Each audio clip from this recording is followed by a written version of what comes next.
네, 반갑습니다. 7월 14일 공개방송 녹화 자료를 지금부터 진행하도록 하겠습니다. 제가 개인적으로 저희 이제 큰어머니께서 오늘 이제 상을 당하셔서 거기에 이제 직계라 참석을 해야 될 것 같아서 부득이하게 녹화 자료로서 오늘 공개방송을 대체한다는 점 양해의 말씀 드리도록 하겠습니다. 자, 오늘 이제 준비한 공개방송의 제목은 두 가지였어요. 첫 번째는 6월 미국 물가 쇼크와 바이든의 외침, 그리고 두 번째는 7월 옵션 만기 삼성전자 주식 등락 원리라는 거였어요. 오늘 이제 어저께죠. 미국의 6월 물가가 9.1%로 다시 급등하는 현상이 나타나게 됐는데, 이례적으로 미국의 대통령 바이든 대통령이 저 수치는 문제가 있는 수치다, 동의할 수 없다라는 발언을 하게 된 거죠. 그리고 두 번째 내용은 오늘이 이제 7월 14일이 대한민국의 7월 옵션 만기 일이 되었고, 요거와 관련돼서 국내 금융시장에 돌아가는 흐름을 수치를 통해서 확인할 수 있는 그러한 두 가지 내용 진행하도록 하겠습니다. 먼저 첫 번째 내용을 보게 되면 미국의 물가가 9.1%로 발표가 됐어요. 얘가 이제 6월이죠. 5월에는 8.6%였는데 얘가 다시 급등하는 물가 쇼크 현상이 나타나게 된 거죠. 근데 이에 대해서 미국의 바이든 대통령은 이 수치에 동의할 수 없다라는 발언을 인터뷰를 통해서 공식적으로 발표를 했죠. 그 이유가 뭔고 하니 여기에 파란 선으로 미국의 물가와 검정색 선으로 원유를 나타나게 했어요. 원유 가격을. 물가라는 것은 원유를 포함해서 여러 가지 곡물류와 소비자들이 생활을 영위하기 위해서 사용하는 물품들, 주요한 물품들에 대해서 차등적인 비중을 적용해서 산출되는 지수가 되겠고, 물가를 산출할 때 가장 비중이 높은 게 원유 가격이에요. 그래서 원유 가격의 등락에 물가의 등락이 같은 기간에 연동되는 현상을 확인할 수 있다는 거죠. 바이든 대통령의 주장은 이거예요. 지금 6월 물가가 9.1%로 니네가 발표를 했는데, 야, 봐라, 원유 가격 봐라. 9월에 이렇게 하락을 하게 됐고, 좀 더 자세히 보게 되게 되면 5월의 하한 수준까지 지금 6월에 물가가 이렇게 내려왔는데, 5월에 미국의 물가가 8.6%였는데 6월에 지금 9.1%라고? 이게 말이나 되냐? 또 원유 말고 물가 수치에 실적에 집계되게 되는 이 곡물류도 보게 되면, 밀 같은 경우를 보게 되면 6월에 얘도 하락하게 되면서 거의 3월 초 수준까지 지금 가격이 내려가는데, 어떻게 6월에 미국의 물가가 이전 8.6%에서 급등한 9.1%라고 말할 수가 있냐. 이러한 것들을 6월에 벌어진 것들을 제대로 반영하지 못한 데이터일 뿐이다 라고 주장을 한 거죠. 근데 여기에는 그 주장이 맞기도 해요. 그렇지만 바이든은 그와 같은 주장 속에 미국은 이와 같이 고물가 현상에 대해서 정책적으로 적극적으로 대응하고 있기 때문에 이 고물가 수치가 더 급등하는 것이 발휘되지 않는다. 이거 봐라. 자세한 데이터를 보게 돼도 원유와 곡물류의 하락을 반영하지 못한 수치가 되게 된다라는 주장이에요.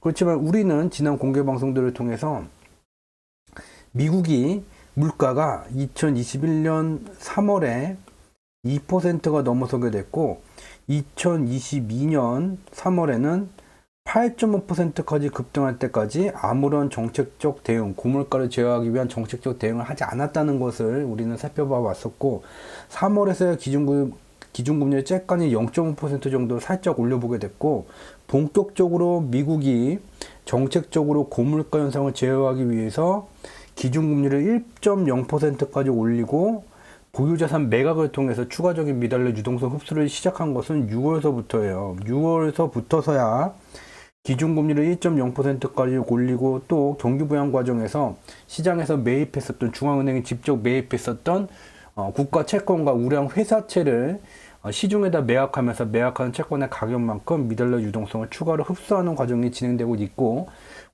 미국의 고물가 현상에 관련돼서 적극적으로 미국이 정책적으로 대응한 시점은 6월이 되게 돼요. 그렇기 때문에 우리는 어떠한 새로운 정책이 진행되게 되면 이 정책의 효과가 경제 지표에 반영돼서 확인되기까지 빨라야지 3개월 정도가 소요가 되게 돼요. 보통 이제 6개월에서 1년 정도도 잡게 됩니다. 그렇기 때문에 6월서부터 이와 같은 미국의 적극적인 고물가 대응 정책이 실효성을 거두는지 아닌지를 확인할 수 있는 것은 9월이 돼야지 9월이 돼야지 되죠. 그러면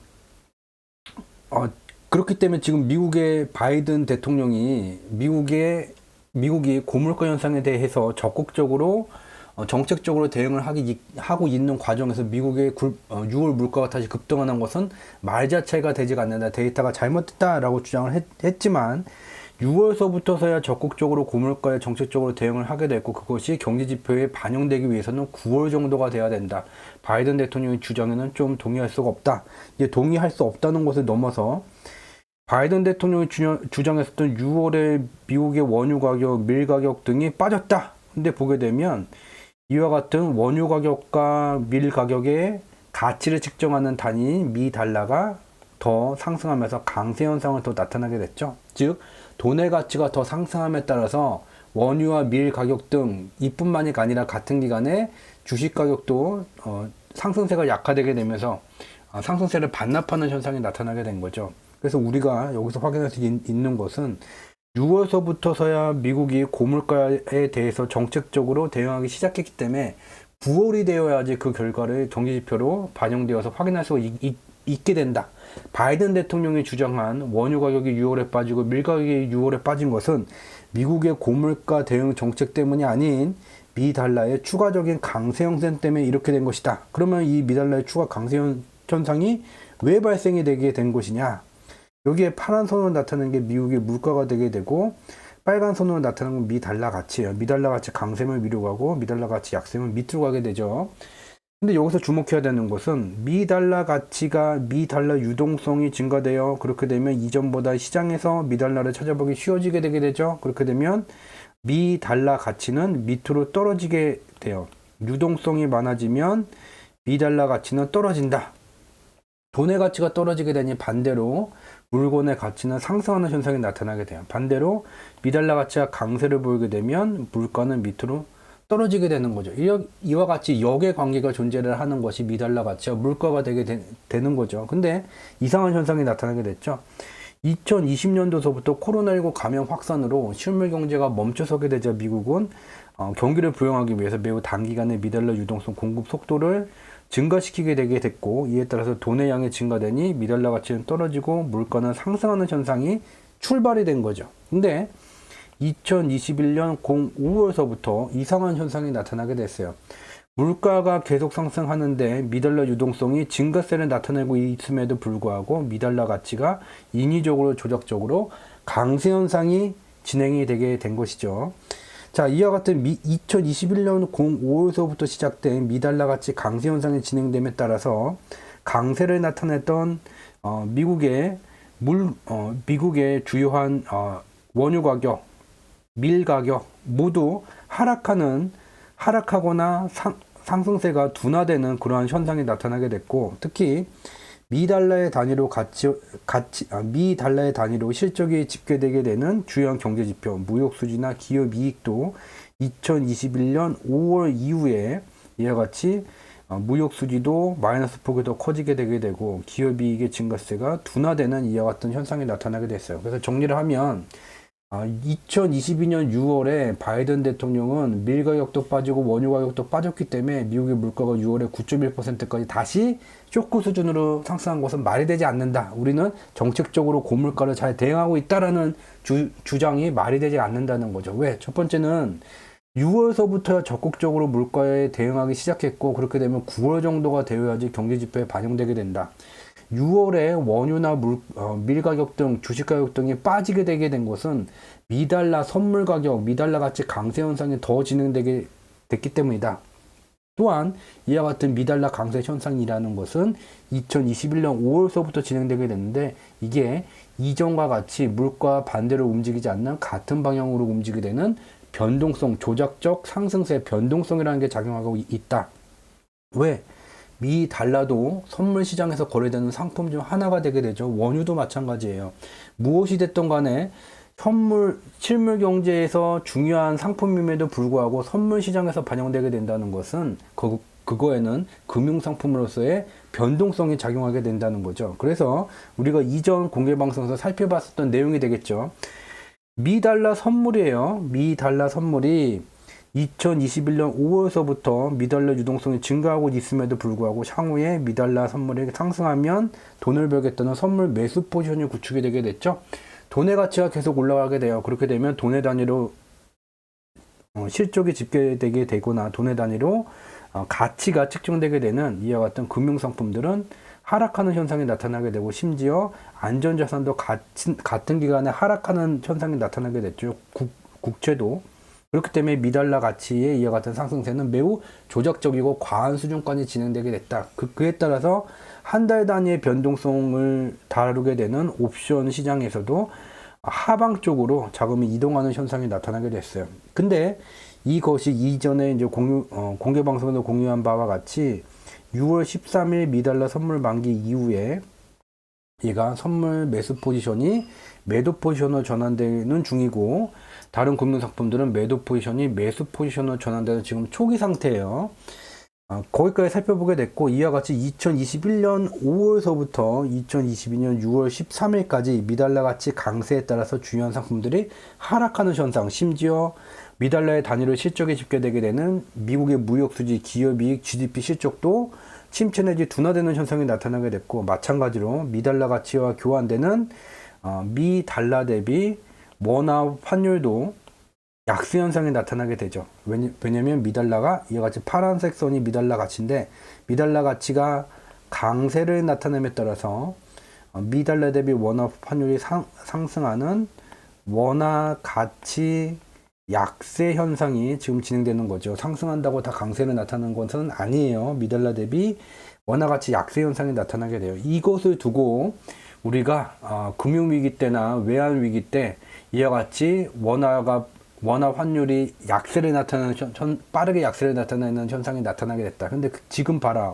미달러 대비 원화 환율 봐라, 이와 같이 올라가지 않냐, 약세를 급하게 나타나지 않냐, 큰일 났다, 대한민국 부도를 다시 맞이하는 게 아니겠냐라는 주장을 하는 분들이 있다고 해요. 그렇지만 이와 같이 같은 기간에 미달러 가치의 초강세 현상에 따라서 대부분의 금융상품들, 그리고 채권마저도 하락하게 되고, 심지어 미달러의 단위로 실적이 집계되는 경제지표, 무역수지, 기업이익, GDP도 실적이 감소되는 현상이 나타나고 있다는 것, 이것은 대한민국 경제만의 문제가 아닌 공통적인 글로벌 금융시장의 변동성에 의한 것이라는 것을 우리는 기억을 해야 되겠죠. 자, 오늘이 7월 14일 날이 대한민국의 옵션 만기가 되게 됐죠. 그래서 아침에 09시 37분 기준으로 이제 공유를 드렸어요. 이 302에서 370 미만, 여기서 이제 장이 마감될 가능성이 높은 포지션 구조다. 결국은 이제 요 구간에서 마감이 되게 됐죠. 자, 보게 되면 여기에 이제 빨간 선으로 나타난 게 대한민국 선물 시장에 투자하는 외국인의 포지션이 되게 돼요. 얘가 이렇게 상승하면 선물 매수 포지션이 누적되고 있다는 것을 의미를 하고, 얘가 이와 같이 하락하게 되면 향후에 대한민국 지수가 하락하면 돈을 벌겠다는 선물 매도 포지션이 구축이 되게 된 거예요. 언제서부터요? 2021년 12월까지는 상승세였고, 2022년에 들어와서 대한민국 금융시장이 글로벌 금융시장에 연동되게 되고, 글로벌 금융시장은 2021년 5월서부터 12월까지 선물 매도 포지션이 구축이 되게 됐고, 2022년에 들어와서 선물 매도 포지션의 수익 실현 기간이 진행됨에 따라서 주요한 상품들이 하락했죠. 그래서 대한민국도 연동시켜서 외국인들은 이와 같은 대한민국 지수가 향후에 빠질 것에 대해서 베팅을 해왔고, 대한민국 지수는 이와 같이 빠졌어요. 그리고 다 지우고선 보게 되면 현재는 2022년 6월 14일을 기점으로 6월 12일이 미달러 선물 만기일이었죠. 13일이었나요? 그 뒤에 외국인들은 주가 지수가 하락하면 돈을 벌겠다는 선물 매도 포지션을 청산하고 선물 매수 포지션을 구축하고 있는 초기예요. 그렇기 때문에 포지션 전환이 다 안 됐기 때문에 외국인이 포지션을 전환하는 과정임에도 불구하고 주가 지수는 더 하락하는 이러한 모습을 나타내고 있는 거죠. 그래서 우리가 여기서 확인할 수 있는 것은 이와 같이 글로벌 금융시장에 대한민국의 금융시장도 연동되고 있다. 특히 대한민국 파생시장에 투자하는 이 외국인들은 글로벌 금융시장에 맞춰서 대한민국 파생시장에서 포지션을 변경해 왔다. 그리고 글로벌 금융시장 현재 조건과 마찬가지로 기존까지 하락하면 돈을 벌겠다는 매도 포지션이 지금 상승하면 돈을 벌겠다는 매수 포지션으로 전환되는 초기고, 그렇기 때문에 아직까지는 지수 자체가 상승세가 강하지는 못하다. 그렇지만 얘가 일정 기간이 경과되게 되면 일정 기간 강세를 나타내는 조건에 들어와 있다. 그리고 코스피의 등락에 가장 큰 영향을 미치게 되는 대한민국 시가총액 가장 큰 게 이제 삼성전자가 되게 되죠. 삼성전자가 언제서부터 강세를 나타낼 것인가 명확하게 알 수가 있죠. 쉽죠. 눈으로 확인하면 돼요. 여기에 검정선으로 나타나는 게 미 달러 대비 원화 환율이에요.